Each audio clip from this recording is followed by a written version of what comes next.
Всем привет! В эфире передача «Дом, хозяйство и село». В нашей передаче вы сможете получить исчерпывающую информацию о ведении хозяйства, разведении скота и программах, ориентированных на развитие сельского хозяйства. Наша передача посвящена всем, кто заинтересован в создании собственного подсобного или фермерского хозяйства, всем, кто добился успеха в этом деле и готов поделиться своим опытом. Передача «Дом, хозяйство и село» предлагает самый доступный на сегодняшний день способ обратиться за помощью в Азиатский кредитный фонд, где не только выделят средства, но и помогут в разработке оптимального бизнес-проекта. Сегодня мы продолжаем тему «Мелкий рогатый скот». Каждый животновод понимает, что продуктивность животного напрямую зависит от состояния его здоровья. В этой передаче мы хотим поговорить о здоровье мелкого рогатого скота. Мелким рогатым скотом называют овец и коз. Эти животные одомашнены с давних времен. Животные, как и люди, иногда болеют, поэтому животноводам необходимо тщательно следить за состоянием своих подопечных. Так здоровое животное активно двигается, все движения точные, вес и аппетит животного соответствуют возрасту. В контроле здоровья овец большое значение имеет слизистые животного, рта, носа, которые должны быть розового цвета. Не стоит забывать и про отходы жизнедеятельности, температуру тела и так далее. Существует множество инфекционных и неинфекционных болезней овец, которые в любом случае наносят ущерб развитию овцеводства, так как требуют больших затрат на лечение, теряется продуктивность и работоспособность животных, происходит их гибель. Даже если заболевание не привело к смерти животного, оно все равно имеет неблагоприятные последствия. В разных случаях это может быть снижение упитанности, задерживание роста, снижение продуктивности и многое другое. Инфекционные болезни – это заразные болезни, возбудителями которых являются различные животные организмы – насекомые, паукообразные, даже простейшие.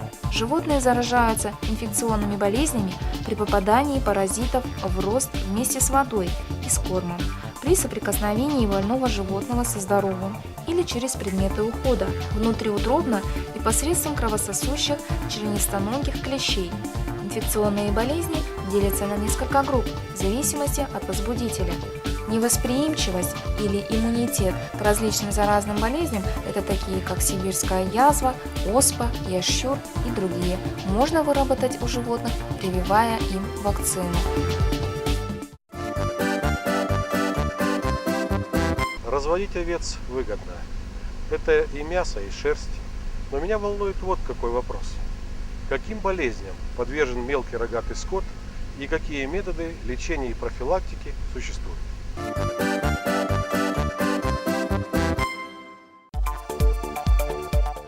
Все болезни сельскохозяйственных животных можно разделить на заразные и незаразные.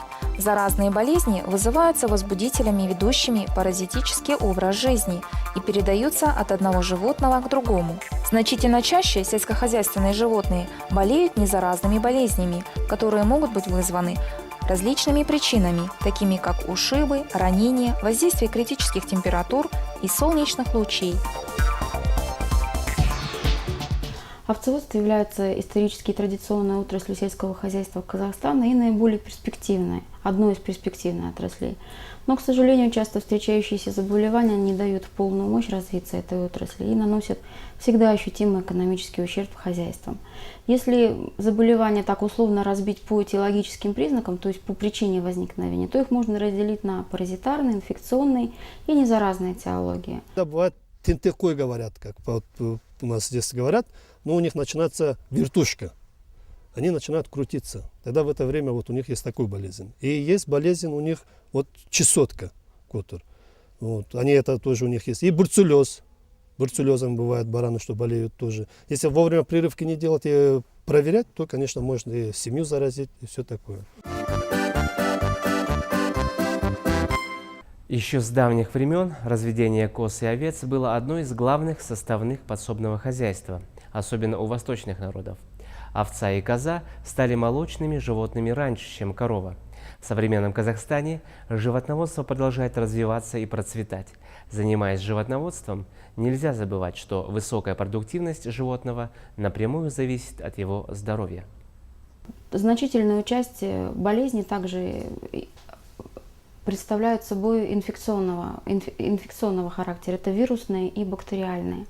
Но если применительно к нашей республике, то среди инфекционной патологии большее преимущество принадлежит таким заболеваниям, как бруцеллез, который имеет при этом еще и социальный аспект, так как возможна передача человеку, и человек переболевает наиболее тяжело именно данным возбудителем, выделенных, полученным от овец. Это оспа, это ящур, это вирусные этиологии, ринопневмонии всевозможные. Кроме того, следует отметить, что Казахстан исторически является зоной природных очагов именно анаэробных заболеваний, большинства анаэробных заболеваний. Это брадзот, это злокачественные отеки, это тератоксемия, некробактериоз, копытная гниль. Но обычно, если когда бруцеллез, этого барана надо ликвидировать. В любом случае его уже и в пище не потребляется, потому что его и в табуне держать бесполезно, потому что его дальнейшего уже ничего нету.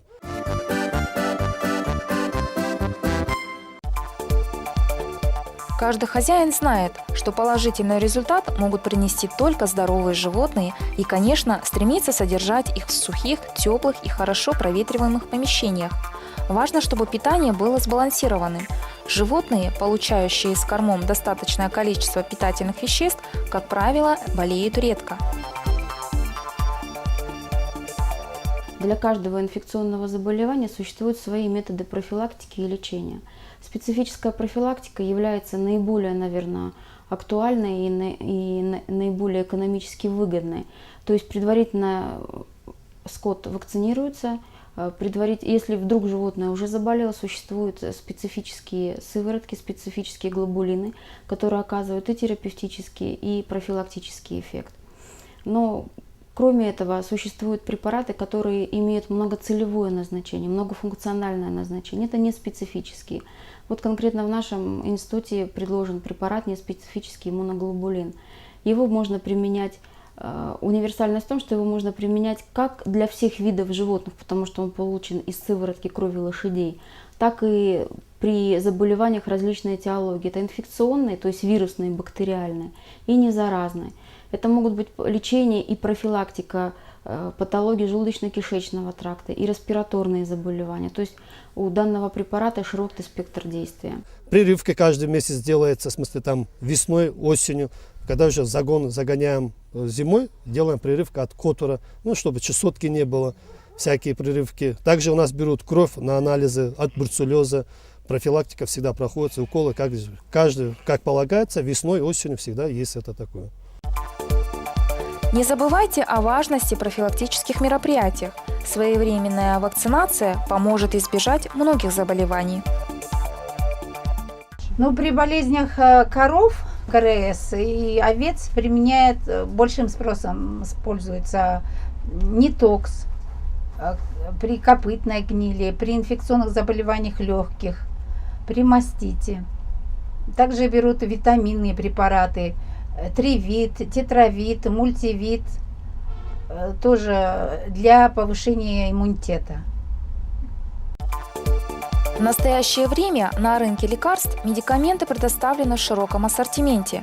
Многие из них – новейшие препараты, поэтому прежде чем приобрести лекарства для лечения животного, посоветуйтесь с врачом.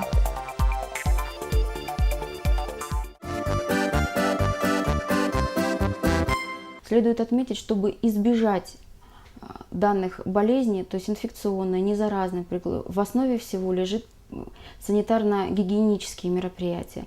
Это может сделать любой человек, не может, а должен делать любой человек, любой тот хозяин, который держит поголовье, независимо, это большая ферма или это частное подворье. Общие правила гигиены едины для всех. Это своевременная уборка навоза, это своевременная дезинфекция, которая проводится препаратами специальными, они общеизвестные и общедоступны, они не так дорого стоят. То есть это те общие правила, которые позволяют сохранить эпидемиологическое благополучие и предотвратить не только заболевания животных, но и дальнейшее заболевание человека в целом. Болезни наносят животноводству значительный ущерб. Это и затраты на лечение, и потери животными продуктивности, и работоспособности, и их гибель. Любые заболевания, даже если они не приводят к смерти животных, всегда оставляют след в дальнейшей их жизни. У одних они задерживают рост, у других снижают упитанность, поэтому к любой болезни надо отнестись серьезно, по необходимости обратиться за помощью к специалисту. Мы хотели вам показать, я уже говорила, что анаэробные инфекции Казахстан является большинства природных очагов по анаэробным инфекциям. Если вдруг возникло подозрение, что это анаэробная инфекция, лаборатория делает подробные лабораторные анализы, одним из которых вот визуально, чтобы было видно, мы покажем. Это посев на питательные среды. Вот чистая питательная среда без посева. Вот питательная среда с посеянным предварительно возбудителем. Это также поступил к нам подматериал с Джамбульской области. Здесь видно визуально, что газообразование, цвет среды меняется. Ну, то есть визуально виден рост именно анаэробных возбудителей. Скорее всего, они будут патогенны, так как животное пало в данном случае. Мы взяли отпавшие овцы. Скорее всего, это материал будет патогенным, и ветеринарному специалисту, администрации нужно будет принимать специальные профилактические меры, то есть приобретать вакцины, делать сыворотки, подключать антибиотики. Так как овцы и козы неприхотливые животные, особых затрат на их здоровье не потребуется. Важно вовремя проводить профилактические мероприятия. Это защитит ваших питомцев от многих болезней. А при высоком качестве кормов, оптимальном сочетании в рационах сена, концентратов, силоса или зеленой массы, при использовании балансирующих рацион и добавок, вероятность заболеть минимальная. Основными затратами будут оплата за услуги ветеринара и покупка необходимых лекарственных средств. Человек не зря тысячелетия назад приручил овцу. Она кормит его и одевает. Баранина – любимый вид мяса многих народов. На бараньем жире по рецептам восточной кухни готовят множество национальных блюд. А одежда из овечьей и козьей шерсти спасает в самые лютые морозы. Не забывайте, что только здоровое животное способно кормить и одевать вас. А здоровье стоит денег. А теперь давайте узнаем мнение экспертов о том, во сколько же обходится профилактика и лечение овец. Ну вот я могу сказать 30 голов, да? Вот 30 голов, я, допустим, корм беру, корм, сено, все такое, уходит 150 тысяч. Ну, доходность есть, конечно, приплод у нас, ягнята. Допустим, мясо всегда дома надо, продал барана там для мелкие расходы. А так всегда, что есть вот дома мясо, семья большая, так уж все хватает. А теперь давайте узнаем мнение казахстанцев о том, как же они относятся к современному фермерству. Конечно, выгодно. Выгодно в таком случае, если он будет масштаб большой. А если он 1-2, там это малый объем, он невыгодно. Он, наоборот, сам себя съест. Ну и с другой стороны, поддержка, конечно, государства было бы, это очень было бы хорошо. Достаток в ваших руках, дорогие телезрители. Наверняка каждый из вас может смело завести собственное фермерское хозяйство, иметь подворье, разводить домашних животных, выращивать культуру и иметь на столе продукты, а вместе с тем и прибыль. Азиатский кредитный фонд и передача «Дом, хозяйство и село» – это ваш путеводитель и помощник в том, чтобы вы были информированы и достаток в вашем доме приумножался. До новых встреч, дорогие друзья!